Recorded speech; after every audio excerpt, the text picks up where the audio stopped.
결혼하지 않는 청년들 정말 사랑을 원하지 않는 걸까? 요즘 청년들은 결혼을 싫어한다. 언제부터인가 이 말은 상식처럼 받아들여졌다.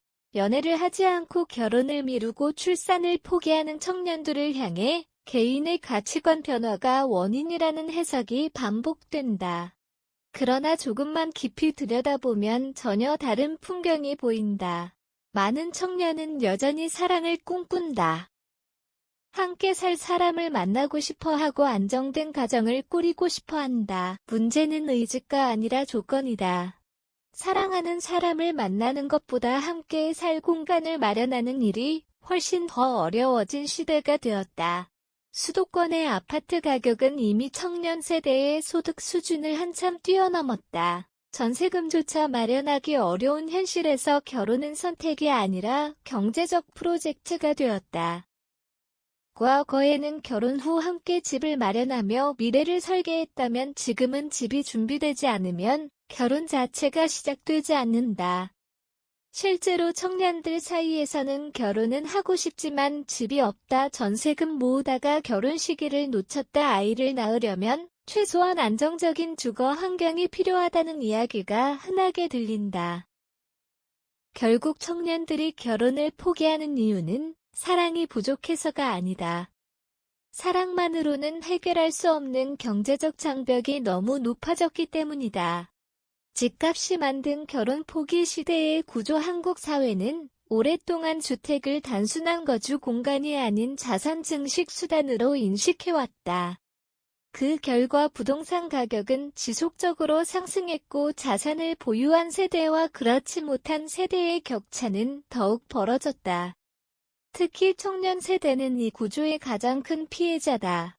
부모 세대는 상대적으로 낮은 가격의 주택을 구입할 수 있었지만 현재의 청년들은 수억 원의 대출 없이는 주택 시장 진입 자체가 어렵다. 문제는 소득 증가 속도가 집값 상승 속도를 따라가지 못한다는 점이다. 결혼을 준비하는 과정에서 가장 큰 부담은 예식 비용이 아니다. 신혼집이다.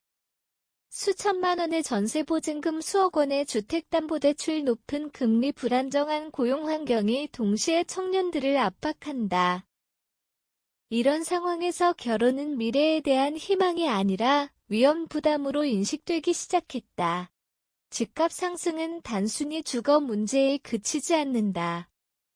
결혼 연령을 늦추고 출산 시기를 늦추며 결국 인구 구조 전체를 변화시키는 강력한 사회적 변수로 작동한다. 사랑은 감정의 영역이지만 결혼은 현실의 영역이다. 그리고 현실의 가장 큰 장벽이 바로 주거비가 된 것이다. 저출생 대책이 반복해서 실패하는 이유. 정부는 지난 수십 년 동안 저출생 문제 해결을 위해 막대한 예산을 투입해왔다. 출산 장려금, 육아지원금, 보육 정책 등 다양한 대책이 발표됐다. 하지만 결과는 기대에 미치지 못했다. 왜일까? 정작 청년들이 결혼을 망설이는 근본 원인을 제대로 해결하지 못했기 때문이다. 많은 정책은 출산 이후에 집중되어 있다. 하지만 청년들이 묻는 질문은 그보다 앞선 단계에 있다. 어디서 살 것인가? 안정적인 주거 환경이 없다면 결혼도 어렵고 출산도 어렵다.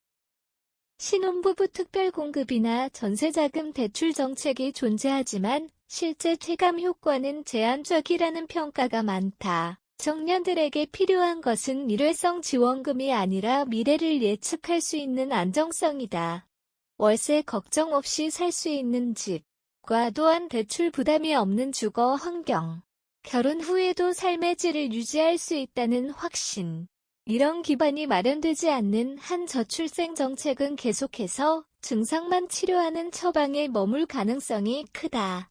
청년 주거 안정 없이는 미래도 없다. 주거는 복지의 문제가 아니다. 미래의 문제다.